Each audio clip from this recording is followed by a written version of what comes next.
ಇವತ್ತು ಕಾಲದಲ್ಲಿ ನಿಯತ್ತಕ್ಕೆ ಬೆಲೆನೇ ಇಲ್ಲ, ಕೆಲ್ಸಕ್ಕೂ ಬರಲ್ಲ, ನನ್ನೇ ಜಾಸ್ತಿ ಯೂಸ್ ಮಾಡ್ಕೋತಾರ ಬಡ್ಡಿ ಮಕ್ಕಳು. ಸರಿ, ಆಮೇಲೆ ಸಿಗ್ತೀನಿ ಬಿಡು. ಏನಿಂದು ಈ ಸಮಯದಲ್ಲಿ ದುಡ್ಡು ಕೊಟ್ಟಿದ್ರೆ ತುಂಬಾ ಅನುಕೂಲ ಆಗೋದು. ಹೋಗ್ ಬರೋರ್ಗೆಲ್ಲ ದುಡ್ಡು ಕೊಡಕ್ ನನಗೆ ಮೆದೆ ಹಾಕೊಂಡಿದಾನ ಇಲ್ಲಿ. ನೀನ್ ಮೆದೆ ಹಾಕೊಂಡ್ರೆ ದುಡ್ಡ ನಾನು ಕೇಳಕ್ ಬಂದಿಲ್ಲ ಕಣಪ್ಪ. 2-3 ವರ್ಷದಲ್ಲಿ ನನ್ನ ಹತ್ರ 5 ಲಕ್ಷ ರೂಪಾಯಿ ದುಡ್ಡು ಇಸ್ಕೊಂಡಿದ್ದಲ್ಲ, ಅದನ್ನ ಕೊಟ್ಬಿಡಪ್ಪ ಸಾಕು. ಕೊಟ್ಟಿರೋ 5 ಲಕ್ಷ ಪುಟ್ಕೋಸಿಗೆ ಕೋಟಿ ಕೊಟ್ಟ ನಂಗೆ ಊರ್ ತುಂಬೆಲ್ಲ ಹೇಳ್ಕ ಬತ್ತಾ ಇದೆಯಲ್ಲ, ನಿಂಗೆ ಯಾವ ಹೊಡಿಬೇಕು ಹೇಳು? ಕೊಟ್ಟಿರೋ ತಪ್ಪಿಗೆ ನೀನ್ ಯಾವ್ದ್ರಲ್ಲಿ ಹೊಡೆದ್ರು ಉಳಿಸ್ಕತ್ರಿ ಕಣಪ್ಪ.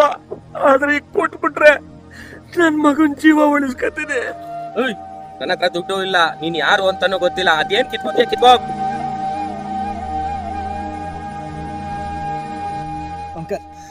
ನೋಡಪ್ಪ, ಅವ್ರ ದುಡ್ಡು ಕೊಡ್ಬೇಕಾಗಿತ್ತು.